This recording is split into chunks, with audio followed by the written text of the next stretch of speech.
The highest price for a one-bedroom apartment on Zillow's listings today is $3,400 in Cambridge, Massachusetts. I'm Christopher Schmidt, and this is Renters Matter.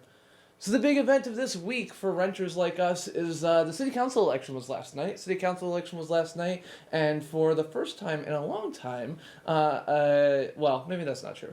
For the first time since I've been paying attention, which is only this election, we've selected a new renter to join the city council. I actually think, now that I say that, I think that we actually did that last time too, but whatever. So there's a new renter on the council. Jeevan Sabrina Wheeler was elected to the council. He will be replacing Craig Kelly, who's been on the council for quite a while, joined by Patty Nolan, who also won a seat on the council, and as Jan Devereaux is departing.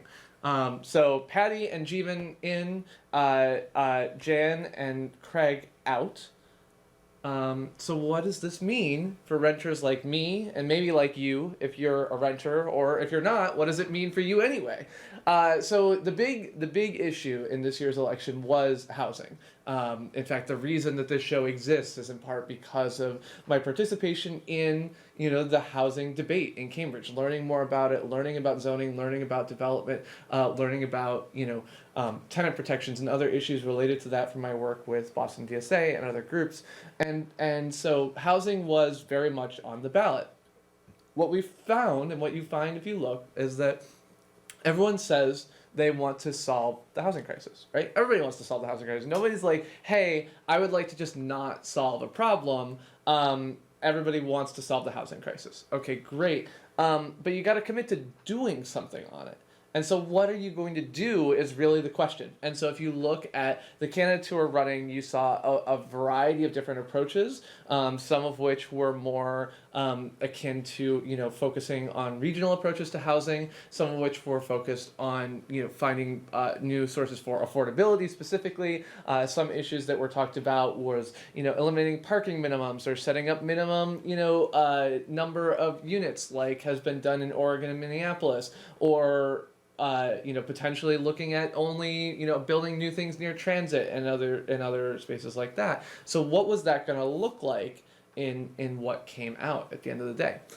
So I was working with an organization, a Better Cambridge Action Fund, which selected a slate of 9 candidates. And in particular, we were looking for 9 candidates who would support our, listed platforms. The platform would support greater density of development, especially near transit, would support a minimum citywide zoning, which would require or allow all lots to be developed as triple deckers, would create additional tenant protections, especially things like that were possible at the municipal level. So things like tenant right to counsel during eviction proceedings and other things like that. Would pass the affordable housing overlay and would increase spending on affordable housing. So the affordable housing overlay is this discussion about, should we make it easier for, affordable housing, so that's housing that is income restricted to lower income residents, available to make more of that. This is largely developed by nonprofits with funding from the city. And so this was the big question. Everyone kind of said, oh yes, I support transit-driven development. Yes, I support getting rid of parking minimums. Yes, I support getting rid of exclusionary zoning or single-family zoning. Yes, I support X, Y, Z. But what we found in reviewing answers is that the affordable housing overlay, which was a specific proposal, was the one area where people kind of disagreed. Everyone says they're for something, but the affordable housing overlay was a specific plan. It's specific zoning language, has a specific meaning, and, when you look at it and look at people's answers to not just whether they support it, but why they do or don't support it, I think it really kind of was illuminating as to the approach or the level of risk that, most people are willing to tolerate.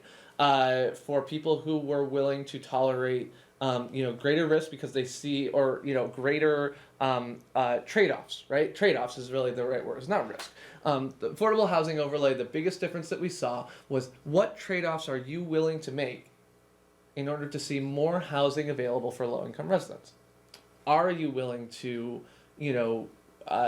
move away from a design review that is done by the planning board? Are you willing to move away from requiring be in a situation where abutters could like sue you and block development? Because these issues are important for affordable housing, which is developed with funding from the federal government, the city, the state, etc. Because a lot of the funding that comes in with those is time limited. They're like, okay, if you start your project in the next 6 months, great, we'll give you a free $10 million loan for the next 30 years or whatever. But if you don't start your project in the next 6 months, then you won't be able to do that. And so it becomes very difficult because neighbors who do oppose affordable housing, which some neighbors do. I mean, I'm not saying people who oppose the overlay did, but neighbors sometimes oppose affordable housing in general, and we've seen this across the nation, will sometimes say, well, I know that their funding expires in 6 months, so if I can just drag this out for 7 months, then I know the project won't get built because they won't have those funds available.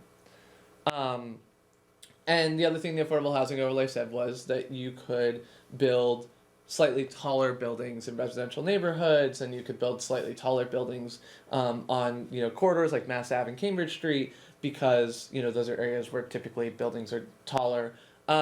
And this is just limits that are very similar to the buildings that already exist in these neighborhoods, right? Like there's almost nowhere in Cambridge where you can be more than 200 feet from a 40-foot tall building, which is a 4-story, like a 4 or 5-story tall building. Pretty much everywhere in Cambridge, you're near one of those buildings. That's just how Cambridge was built up, because so much of it was built before zoning, or was built in an era of zoning where a lot of the city was not limited to 35 feet like it is most of the city now, was limited to like 80 feet or 100 feet in a lot of neighborhoods.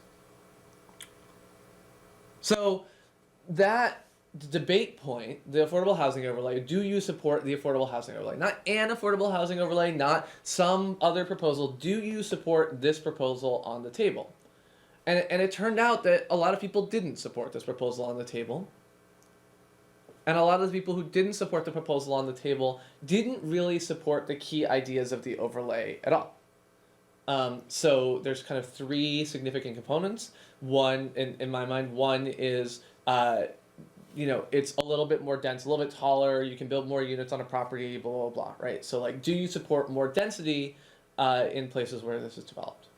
Two is, do you support by right development, meaning you don't need special approvals, you don't need to trade off community benefits, you don't need to do these other things, which we've talked about in previous episodes, can significantly increase the difficulty of a project. It's effectively, in a lot of cases, crony capitalism, right? Like if you just give enough community benefits to the city, they'll let your project through. They'll let you break the rules farther.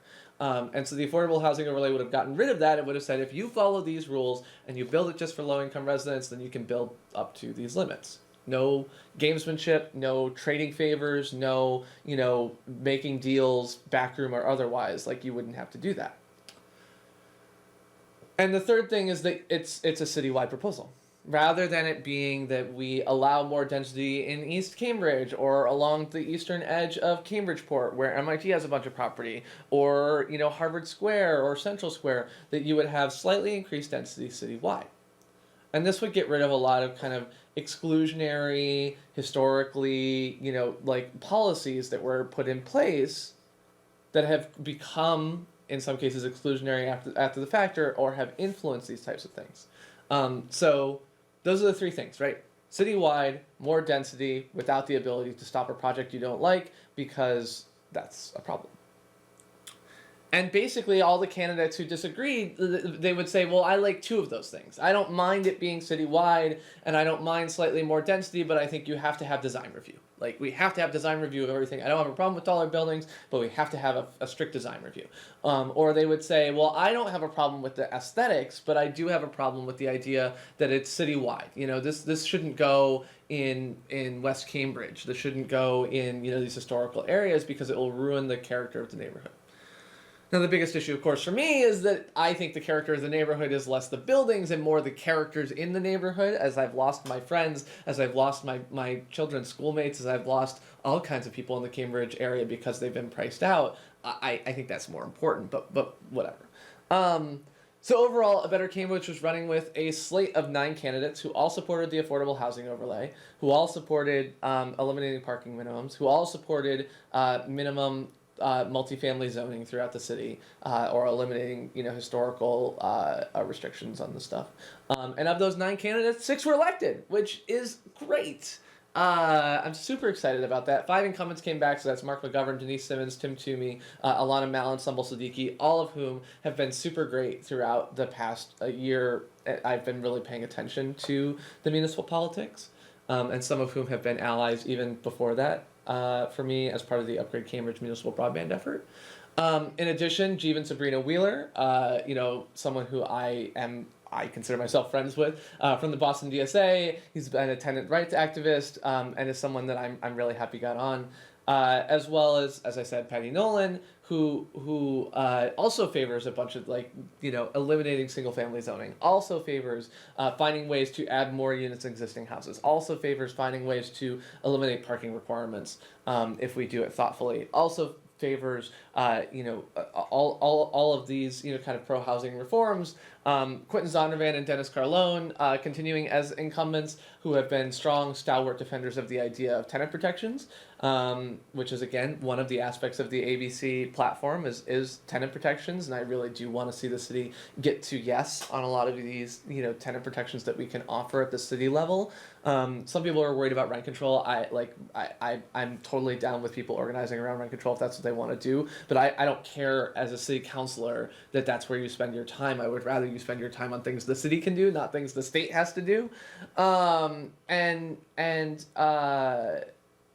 feel like I'm missing somebody.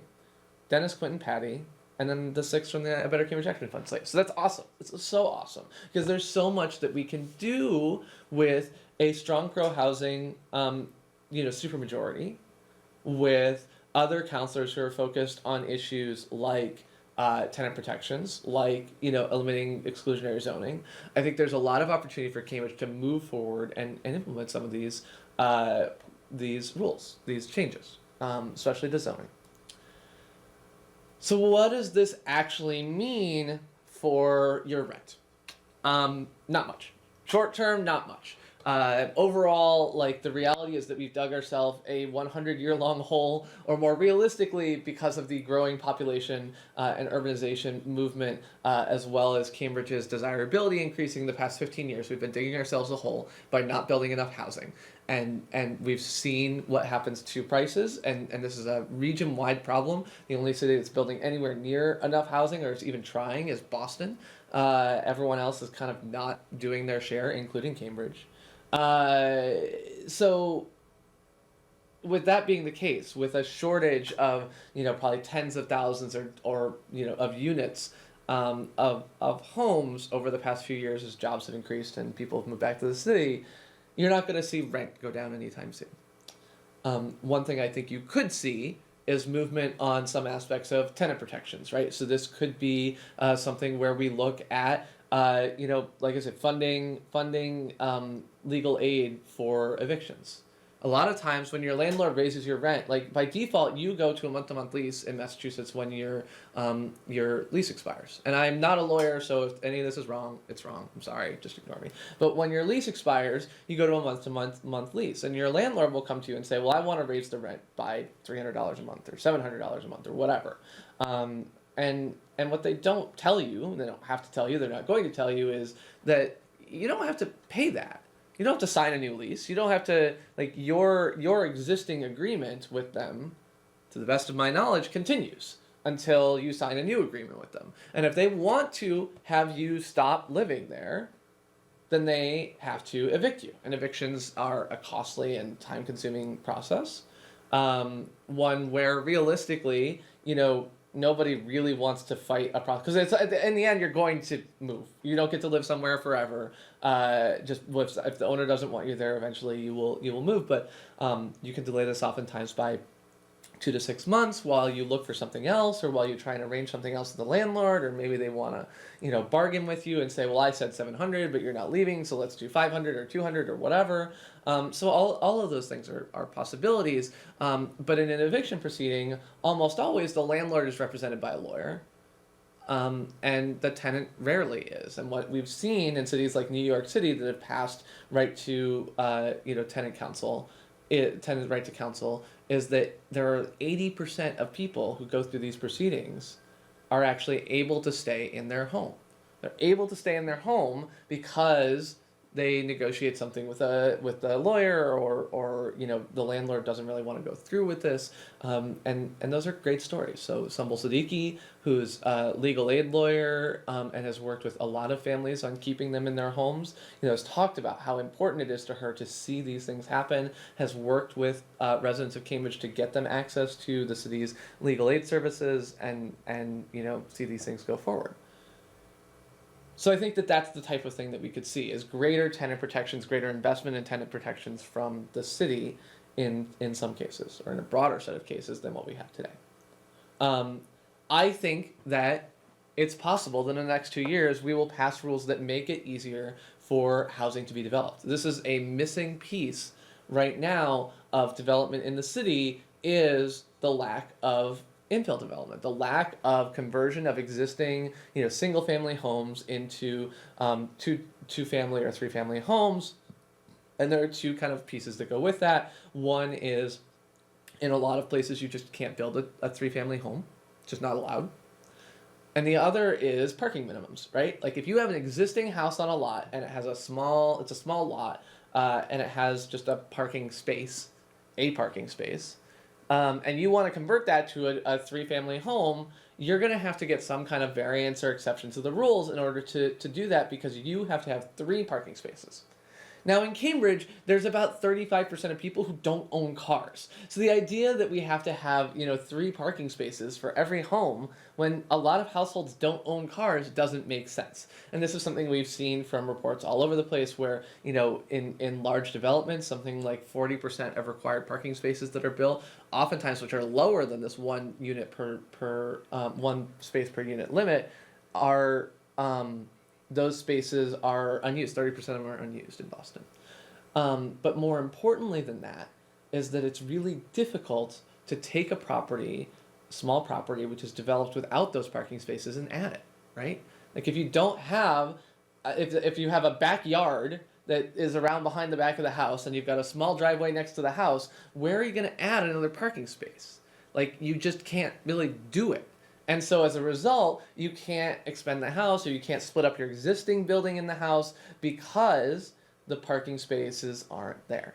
So by combining kind of eliminating single family zoning with minimum with eliminating parking, we can see more homes being developed. And a big issue with that is that, or a big benefit with that is that if people are expanding on existing homes, the homes that they're building and the apartments that they might rent are not going to cost as much up front, which means they don't have to charge as much to make back their investment. They're able to charge lower rates and keep those units perhaps within the reach of like people using Section 8 vouchers or coming in to access housing in some like non-traditional way. So I think those are 2 things that pretty much all of the candidates have said, at least in spirit, that they're in support of. Eliminate exclusionary zoning, eliminate parking minimums, and those are like useful tools towards creating more housing. Super excited about that. So tenant protections create more housing, but that won't help us right now. It just won't. Because it takes time. It takes time to get zoning passed. It takes time to do XYZ. But like none of this is going to really change the price of your rent a year from now.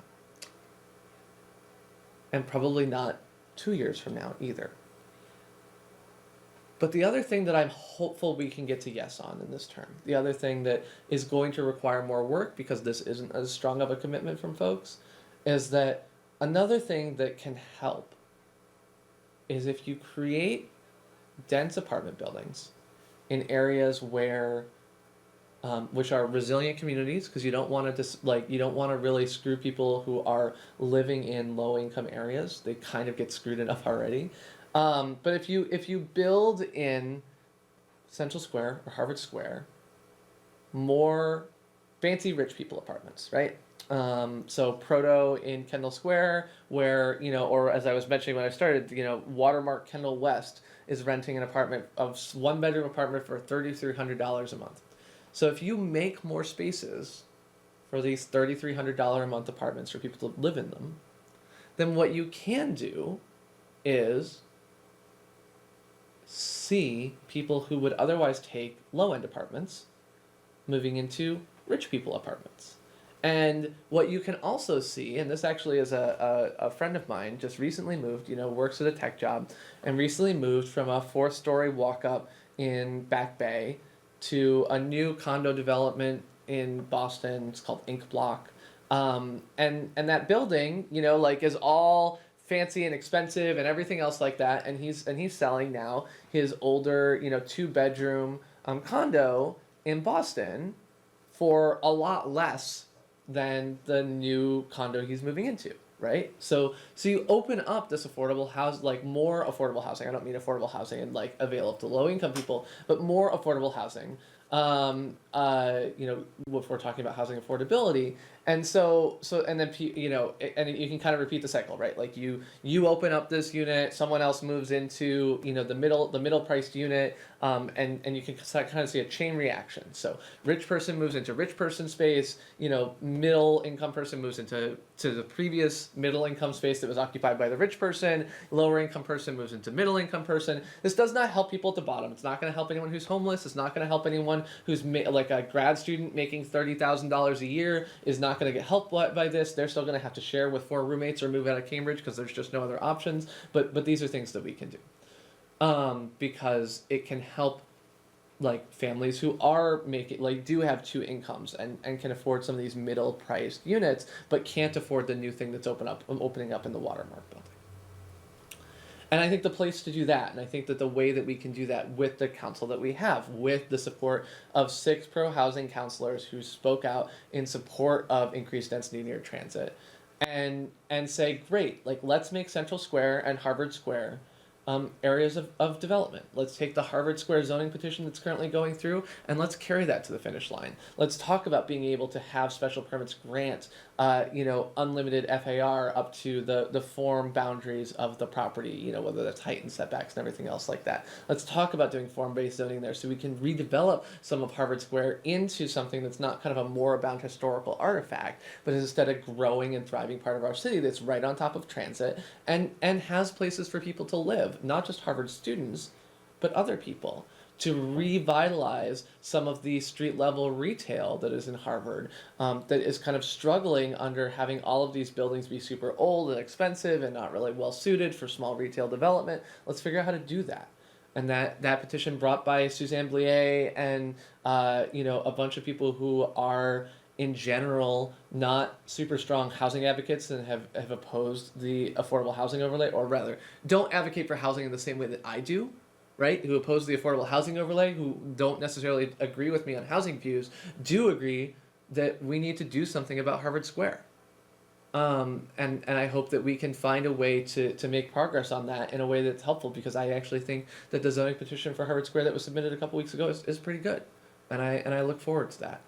And I think that we need to pull the Central Square planning that happened back in 2013 and 2014 back off the shelf. And we need to bring that in, because what we can do is if we develop hundreds of apartments in Central Square, in Harvard Square, if we keep adding hundreds of apartments in North Point and Alewife, if we add hundreds of apartments throughout Cambridge's neighborhoods in existing buildings or under largely existing codes by just allowing more units or by slightly expanding things to kind of set the standard more equally across Cambridge so that you don't have a huge dichotomy between what's allowed in West Cambridge and what's allowed in East Cambridge or in Cambridgeport. If you can add hundreds of units in each of these places, that starts to be real money in the end. And yeah, it's not going to happen this year, and it's probably not going to happen next year. But we can get these systems in place so we can start to fight our housing crisis, and not just with big, boxy developments that involve a protracted fight every time, but rather with a bunch of smaller developments, a bunch of smaller, cases where you have a new triple-decker goes up on a vacant lot, or a building is able to add a couple of new units here or there because it's a big old single family house that nobody needs to be a single family anymore because the 87-year-old woman who's been living there all her life has moved up, passed away, and we've got an opportunity here to create more homes. Because the reality is that we need to find a way to make more homes that are available and affordable to more people. We need to invest in affordable housing that's specifically targeted and limited to low-income families, because right now we just don't have enough of it to meet the demand in Cambridge for people who already live here and are failing to be able to pay rent or living severely rent burdened because they have no other option, including grad students, as Burhan told us when he was here on the show. We need to create middle income units by taking existing buildings and adjusting them and making more homes out of them. And we need to create market rate or luxury or high-end units, because when we do create those units, we create opportunities for more people to move into them and out of existing housing. We need to look at creating more one-bedroom spaces so that we can have people who are able to move out of the 3 bedrooms they're sharing with 27 other roommates, or 7, and move into something that is their own. And we need to get there by finding ways to make those spaces affordable. And those spaces don't just have to be affordable because we have subsidized them or because they're government owned or controlled. They don't have to be affordable because they're, we're splitting things up and doing anything like that. They can just be affordable because they were just not as expensive to make, and a landlord can rent them and make money because the investment was much lower. And they can add that to their, as part of their housing solution for themselves. So I really hope that with a new council, that we can focus on the areas that we all agree and move forward, and also move forward on some of the things where I think really we need to move forward even if we don't agree, like the affordable housing overlay. I'm really excited about having Jeevan on the council. Congratulations to both Patty and to all of the returning incumbents. I'm looking forward to hearing a world where we create more homes, because I think renters matter. I'm Chris. Thanks for watching.